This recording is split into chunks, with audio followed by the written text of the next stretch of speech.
If you've spent any amount of time watching my videos, then you already know that I love classic magazines in the history of games journalism. We have at least a dozen shows covering this very topic, from Electronic Gaming Monthly's Best and Worst Award Show, to Next Generation's 1-star reviews, to Superplay's Top 600. In fact, there's a real good chance that you actually subscribed seeing me break down the classic reviews in an episode of Review Crew, or counting down an entire franchise in a show like EGM Ranks.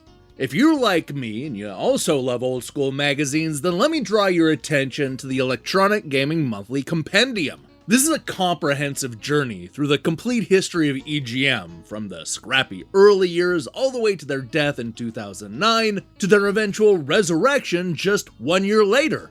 The book promises inside information on some of the most iconic moments, complete with reviews, images, and features pulled straight out of the pages of EGM. I'm not gonna lie, it looks like a whole lot of fun, and something that is right up my alley.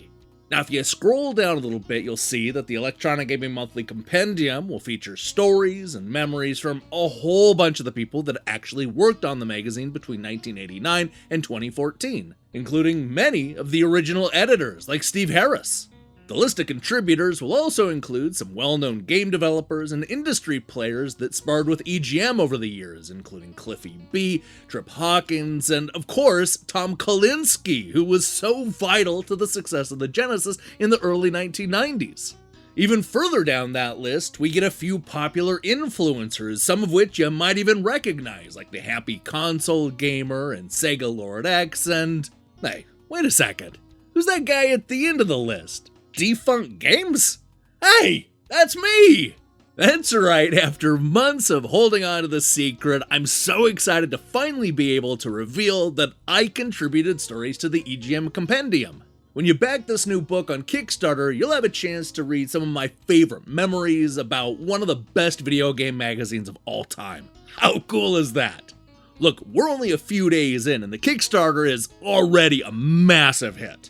It earned the modest asking price of $35,000 in just 2.5 hours. And then it just blew through every one of the stretch goals in just the first 3 days. It's currently sitting at more than $350,000, with another 20 days left to go. That means that we're getting a bigger book with more content, Review Crew bookmarks, and the thing I'm most excited about, a brand new print issue. Now that is something that I can get excited about. Trust me, we're going to talk a lot more about this book in the coming months, especially when it comes to the digital archive that was teased in the trailer. If you're anything like me, then that's something that you'll definitely want. But for right now, what I want you to do is just check out the Kickstarter and maybe even back it if it sounds like something that you'd be into. Alright, now speaking of Electronic Gaming Monthly, I have one more big announcement for you. For longtime fans of the channel and website, you may remember that between 2017 and 2020, I posted a lengthy series where we counted down Electronic Gaming Monthly's best and worst games, starting with the first issue in 1989 and going right up to the final issue of the original run in 2009. That's 40 episodes full of high scores and scathing reviews. It was really one of the first big shows here at the Defunct Games channel. Now, in the years since we ended EGM's best and worst, I've actually had a lot of people ask me if I ever intended to cover the years when Electronic Gaming Monthly was resurrected. You see, after dying early in 2009, the magazine was reborn in March of 2010, picking up right where it left off. Although no longer monthly per se, this new version of EGM was able to survive another 26 issues, finally giving up the ghost again in June of 2014. This is a period of time that I affectionately call the zombie EGM era.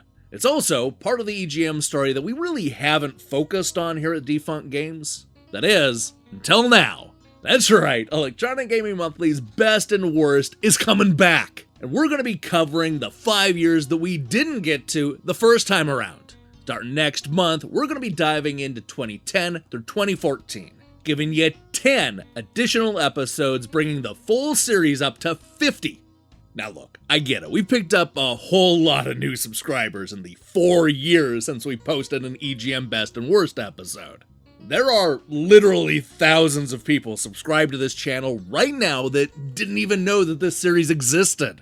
The good news is that you don't actually have to watch the first 40 episodes to know what's going on, though you should, if only to make me happy. If you really want to, you can start with the upcoming episode looking at the best games of 2010. However, while you're waiting for the new episode, perhaps you should check out the playlist and get all caught up. Go ahead and watch the evolution of the layout and my delivery. Be totally shocked at what games EGM loved and which ones they hated. Let me tell you, it's a wild ride.